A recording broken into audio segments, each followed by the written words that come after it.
네, 이른 새벽 하나님의 말씀을 쫓아 나오신 우리 모든 성도님들 환영합니다. 오늘도 하나님께서 우리를 사랑하셔서 또 주실 그 말씀이 우리의 삶 가운데 주님 충만히 채워져서 그 말씀의 능력으로 살아가는 하루 되시기를 소망합니다. 지난주에 예전에 가르쳤던 고3 제자 한 명에게 전화가 왔습니다. 이 친구는 평소에 굉장히 성실한 친구였습니다. 공부도 정말 열심히 하는 친구였고 교우 관계도 아주 열심히 하는 친구였습니다.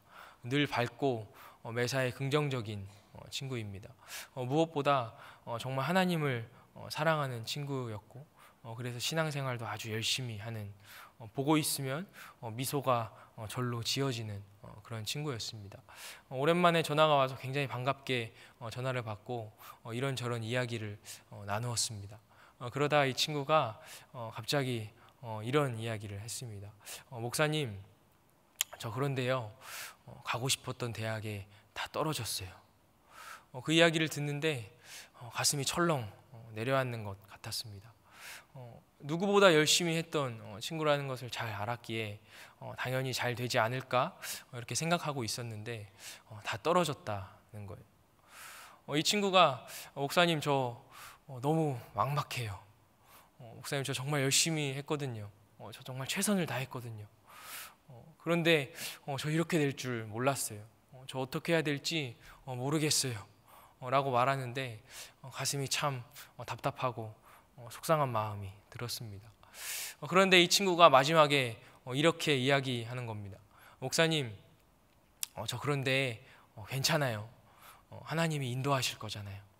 하나님이 이렇게 하신 이유는 또 있을 거잖아요. 저 괜찮아요, 목사님.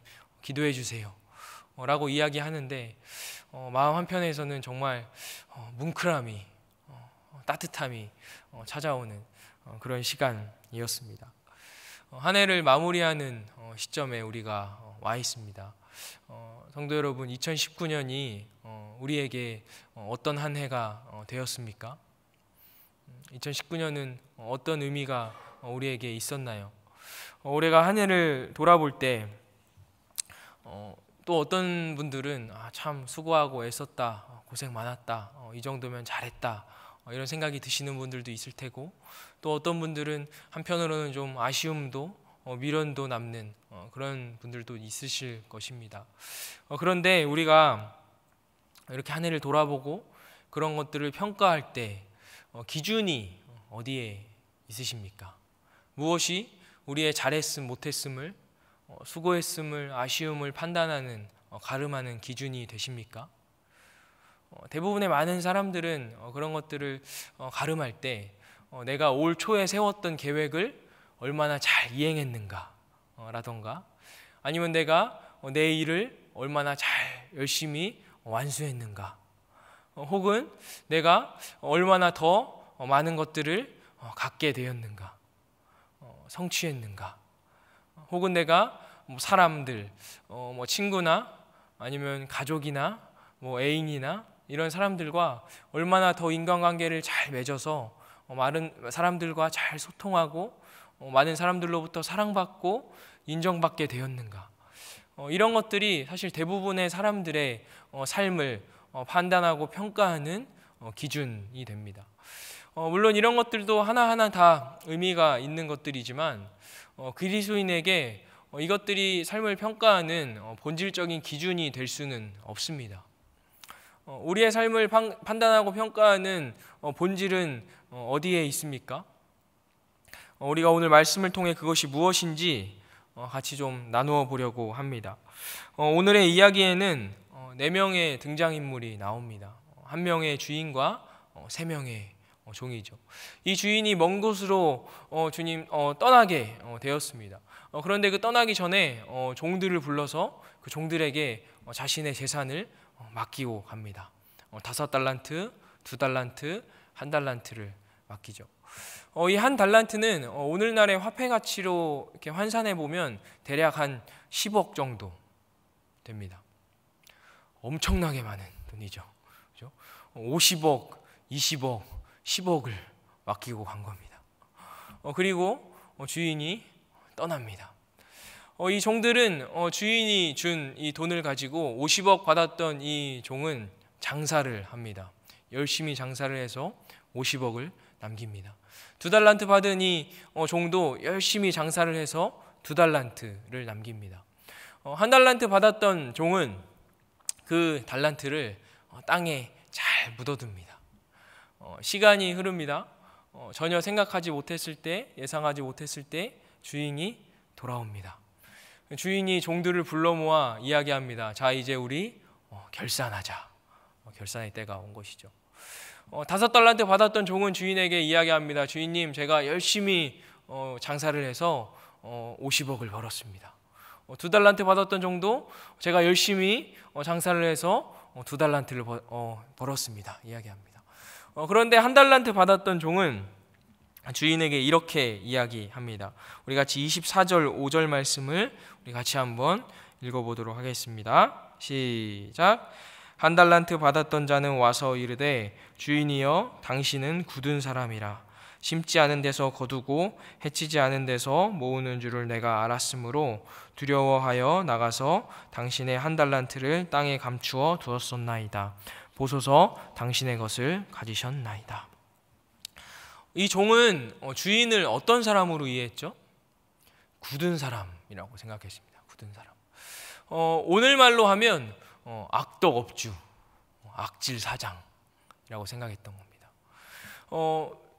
사장님들 중에 이렇게 가게를 혹은 업체를 운영하시는 분들 중에 이제 저희 진원들이랑 이렇게 이야기를 나누다 보면 그런 분들이 참 많은 것 같습니다. 직원의 삶에는 전혀 관심이 없습니다. 직원이 어떻게 사는지, 직원이 일하는 환경이 어떤지 이런 것을 전혀 생각지 않습니다. 그냥 어떻게든 직원의 삶을 갈아 넣어가지고 어떻게든 굴려서 이익을 내는 것에만 관심이 있습니다. 더 갈아 넣어서 더 많은 이익을 얻으려 하고요. 그게 잘 되지 않을 때 가차없이 직원을 잘라내버립니다. 그런 사장이 아쉽게도 우리 주변에 참 많은 것 같습니다. 이 종은 이 주인을 그런 직원으로, 그런 주인으로 생각했던 겁니다. 악질 사장, 악덕업주, 굳은 사람. 그래서 이 종은 두려웠습니다. 혹시라도 원금을 잃게 될 때 이 주인에게 벌을 받을까봐 너무 두려웠습니다. 그래서 그 돈을 땅에 그대로 묻어뒀던 겁니다. 그리고 그것을 꺼내서 주인에게 돌려줍니다. 여러분, 왜 이 종이 이런 잘못을 저지를 수밖에 없었을까요? 이 종이 이런 잘못을 저질렀던 이유는 주인을 제대로 알지 못했기 때문입니다. 주인이 어떤 분인지 잘 몰랐던 거예요. 여러분, 정말로 이 주인이 악덕업주, 악질사장, 굳은 사람입니까? 여러분, 이 주인은 먼 곳으로 떠날 때 이 종들에게 50억, 20억, 10억이나 되는 엄청나게 많은 돈을 맡기고 갔습니다. 여러분, 한번 생각해 보십시오. 우리에게 10억이 있다고 한번 상상해 봅시다. 10억. 너무 어마어마한 금액이라 잘 상상이 안 되기도 하지만 우리에게 10억이 있는데 우리가 그 10억을 누군가에게 맡겨야 합니다. 누구에게 맡기시겠습니까? 맡기고 싶지 않으십니까? 내가 이 큰 돈을 누구에게 반드시 내가 갖고 누구에 맡기셔야만 한다면 누구에게 맡기시겠습니까? 대부분의 많은 사람들이 가족에게 맡긴다고 이야기합니다. 왜 가족에게 맡기죠? 가족이 가장 신뢰할 만하고 가족이 가장 사랑하는 존재이기 때문입니다. 그죠? 그 많은 것을 맡긴다는 것은 그만큼 사랑하고 신뢰한다는 것입니다. 여러분, 세상에 사장님들 중에 직원에게 덜컥 10억을 맡기는 그런 사장님 있습니까? 없습니다. 혹시나 맡긴다면 무슨 이자를 받던가 아니면 무슨 조건을 달던가 하겠죠. 이 주인이 이 종들에게 이 많은 돈을 맡겼다는 것은 무엇을 의미합니까? 종들을 그만큼 신뢰, 사랑한다는 말입니다. 이런 주인이 세상에 없죠, 그죠?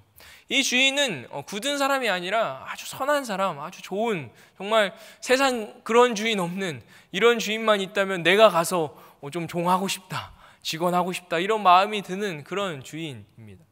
그러니까 이 종은 주인을 잘 몰랐던 거죠. 주인이 어떤 분이신지 오해했던 겁니다. 그래서 이런 잘못을 저질렀던 겁니다. 그런데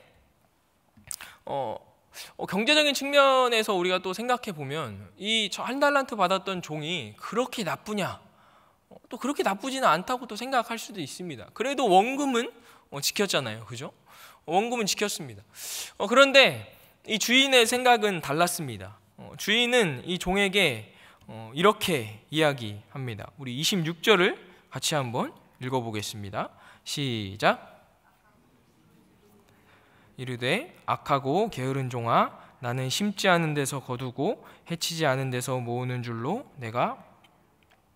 자, 이 주인은 이 종을 향해 무엇이라고 부른다고요? 악하고 게으른 종. 악하고 게으른 종. 우리가 볼 때는 뭐 그렇게 나쁜 짓을 하지 않은 것 같고 그렇게 비난받을 만한 짓을 하지 않은 것 같았지만 이 주인은 이 종을 향해 악하고 게으른 종이라고 부릅니다. 왜냐하면 이 종은 여러분, 이 종의 정체성이 여러분 어디에 있죠? 종의 선함과 악함을 가르는 기준이 여러분 어디에 있습니까? 이 종의 능력이 얼마나 좋은지, 일을 얼마나 잘하는지, 혹은 다른 사람들과 인간관계를 얼마나 잘하는지, 이런 것들로 종의 악함과 선함을 가르지 않습니다. 종의 악함과 선함의 기준은 얼마나 주인의 지시를 잘 이행하는지에 있습니다. 얼마나 주인의 의도에 관심이 있는지, 그래서 이 주인의 뜻에 얼마나 순종하는지, 이것이 종의 선함과 악함을 가르는 기준입니다. 여러분, 이 종은 주인의 그런 것에 전혀 관심이 없었습니다. 주인의 뜻에, 주인의 지시에, 의도에 관심이 없던 종입니다. 이 종의 관심이 어디에 있습니까? 이 종은 자기의 신변에, 자기의 안위를 지키는 것에만 관심이 있었습니다. 그래서 주인은 이 종을 향해 악하고 게으른 종이라고 이야기하고 있습니다. 이 종이 이럴 수밖에 없었던 이유는 앞에서도 말씀드렸지만 주인을 잘 몰랐기 때문입니다. 주인에 대한 오해 때문이었습니다. 27절에 보면요, 주인은 종에게 네가 그렇게 생각했다면 내 돈을 취리하는 자에게 맡겼어야 한다 이야기합니다. 이 취리하는 자란 오늘날로 치면 은행과 비슷합니다. 은행에 맡겨서 이자라도 받았어야 한다는 거죠. 그러고 나서 주인은 이 한 달란트를 빼앗아 5달란트 받았던 종에게 주라고 합니다. 그리고서는 29절에서 이렇게 이야기합니다. 우리 29절을 같이 한번 읽어보겠습니다. 시작. 무릇 있는 자는 받아 풍족하게 되고 없는 자는 그 있는 것까지 빼앗기리라. 이 구절이 우리의 마음을 가장 어렵게 합니다. 이 세상 같아 보입니다. 부익부 빈익빈, 있는 자는 막 더 있게 되고 없는 자는 더 가난하게 되는 그런 것처럼 보입니다. 여러분, 정말 이 말씀이 그런 이야기일까요? 여러분, 이 말씀은 그런 이야기가 아닙니다. 소유에 관한 이야기가 아닙니다. 여러분, 이 종들은 다 종이죠, 그죠? 종입니다. 여러분, 종이 사유재산을 가질 수가 있습니까? 없습니다. 종의 것은 다 누구 것이죠? 주인의 것이죠. 100달란트를 가지고 있던, 한 달란트를 가지고 있던 그것은 다 주인의 것입니다. 이 말씀은 이 한 종이 더 많은 것을 갖게 되었고 이 없었던 종이 더 없어졌다, 이런 이야기를 하고 있는 것이 아니라요, 이것은 주인이 그 종을 더 신뢰하게 되어서 그 종에게 더 많은 것을 맡기게 되었다는 이야기입니다. 그리고 이것은 사실 주인과 그 종의 관계가 더욱 깊어졌음을 의미하고 있습니다. 자, 그렇다면 5달란트, 2달란트 받았던 종들은 어떻게 되었느냐면요, 우리 21절과 23절의 말씀이 완전히 같습니다. 우리 같이 23절 말씀을 같이 한번 읽도록 하겠습니다. 시작. 그 주인이 이르되 잘하였도다 착하고 충성된 종아, 내가 적은 일에 충성하였음에 내가 많은 것을 내게 맡기리니 내 주인의 즐거움에 참여할지어다 하고, 주인은 이 두 종을 향해 2달란트 받았던 종과 5달란트 받았던 종에게 똑같이 토시 하나 틀리지 않고 이야기합니다. 뭐라고 이야기하죠? 잘하였도다 착하고 충성된 종아. 우리가 이것을 통해 알 수 있는 것이 무엇입니까? 주인은 그들이 이뤄낸 결과물에 조금도 관심이 없다는 것입니다. 만약에 거기에 관심이 있었다면 5달란트 받았던 종을 더 칭찬했겠죠.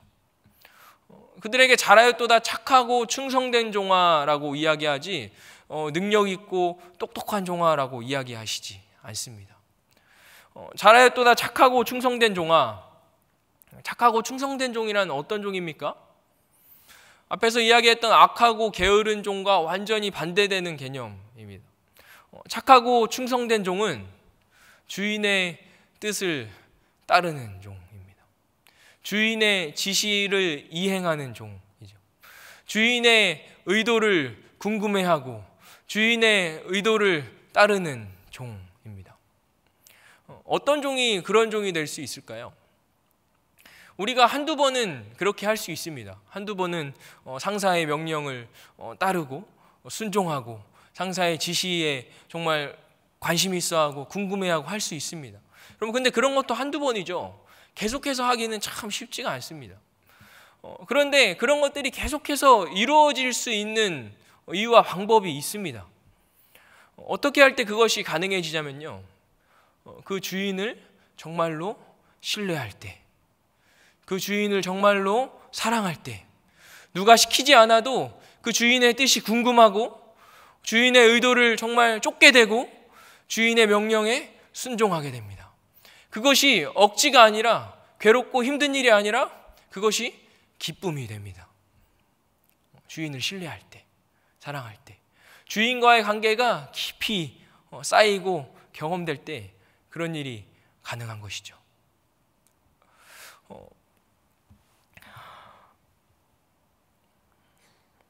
우리가 지금 살펴본 말씀에 보면 주인의 관심이 어디에 있는지 그 뒷부분에 더 정확하게 드러납니다. 착하고 충성된 종아, 내가 적은 일에 충성하였음에 라고 하죠. 적은 일에. 그리고 나서 이렇게 이야기합니다. 많은 일을 너에게 맡기겠다. 주인이 맡기겠다고 하신 많은 일이 무엇입니까? 내 주인의 즐거움에 참여할지어다 라고 이야기하십니다. 이 주인이 이야기하고 있는 이 즐거움, 주인의 즐거움은 무엇일까요? 이것이 무엇인지는요, 사실 25장 1절 말씀에 나옵니다. 우리 1절 말씀을 우리 같이 한번 좀 읽어보도록 하겠습니다. 조금만 앞으로 가셔서 우리 1절 말씀입니다. 시작. 마치 등을 들고 신랑을 맞으러 나간 열 처녀와 같다 하리니. 우리가 오늘 나눈 이 말씀은 실제로 일어났던 일은 아닙니다. 예수께서 제자들에게 비유로 가르치시던 말씀의 일환입니다. 1절에 보면 그때의 천국은 마치라고 돼 있죠. 그죠? 그리고 오늘 말씀도 보면 시작이 15절에 보면 또라고 돼 있습니다. 또. 그러니까 예수님은 지금 제자들에게 계속해서 천국이 어떤 곳인지 이야기하고 계신 거죠. 여기서 이야기하는 주인의 즐거움은 천국, 직역하면 하나님의 나라입니다. 이것이 주인의 즐거움입니다. 하나님의 나라가 어떤 곳입니까? 하나님이 통치하시고 다스리시는 곳, 하나님이 주인이신 곳이죠. 하나님께서 다스리시는 곳, 이 시대를 살아가는 우리들은 누군가 우리를 다스린다고 생각하면 사실 거부감 먼저 듭니다. 내가 나를 다스리고 내가 나의 주인이기 때문이죠. 그런데 여러분, 하나님이 다스리신다는 것은 짐이 아닙니다. 괴로움이 아닙니다. 왜냐하면 그분은 우리를 위해 자신의 심장마저 아낌없이 빼어내어 주시는 분입니다. 우리를 사랑하셔서 자기의 전부를 다 주시는 분이십니다. 그분이 다스리시는 나라는, 그분이 다스리시는 곳은, 그분이 만약 우리를 다스리시고 통치하신다면 그것은 괴로움이 아니라 즐거움입니다. 나를 사랑하셔서 나를 위해 모든 것을 아끼지 않으시는 분이 나와 함께 하시고 나를 지키시고 나를 늘 한순간도 떠나지 않으시고 포기하지 않으시고 늘 사랑하시는 그분이 나를 다스리시는 나라. 여러분 너무 행복하지 않습니까? 그 나라라는 겁니다. 하나님의 나라, 주인의 즐거움. 이 주인은 이 종들에게 나와 함께 그 즐거움을 누리자, 나와 평생 그 영원한 무한한 하나님의 사랑을 함께 나누고 누리자고 주인은 종들을 초대하고 있는 것입니다. 우리의 관심이 어디에 있습니까? 우리의 관심은 늘 소유하는 것, 더 많은 것을 성취하는 것, 사람들의 시선, 사람들의 인정에 있습니다. 이것들이 우리의 인생을 판가름하는 기준이 될 때가 너무나 많습니다. 여러분 올 한 해 어떤 한 해를 보내셨습니까? 올 한 해를 뒤돌아볼 때 무엇이 판단하고 평가하는 기준이 되셨습니까? 하나님의 기준이 우리의 기준 되기를 소망합니다. 하나님의 마음이 우리의 마음 되기를 소망합니다. 하나님의 마음은 성취와 소유와 사람들의 시선에 있지 않습니다. 하나님의 관심은 너무나 사랑하는 우리와 함께 하시는 것입니다. 우리와 교제하시는 것입니다. 우리와 그 사랑을 더 깊이 나누고 누림으로 우리와 매 순간 동행하며 그 행복을 누리시는 것에 하나님의 관심이 있습니다. 남은 올 한 해 그리고 새롭게 맞이할 그 한 해도 다른 것이 아니라 하나님과 더 깊이 사랑하는 것에, 하나님을 더욱 알아가는 것에, 그 주인의 즐거움에 참여하는 것에 우리의 소망을 두는 모든 3일의 성도님들 되시기를 간절히 소망합니다. 우리 함께 나눈 말씀과 또 우리 마음속에 갖고 있는 기도 제목을 가지고 함께 기도하시며 나아가도록 하겠습니다. 살아계신 아버지 하나님 감사합니다. 하나님 새벽을 깨워주시고 아버지 하나님 앞에 나아와 기도하게 하시니 감사합니다.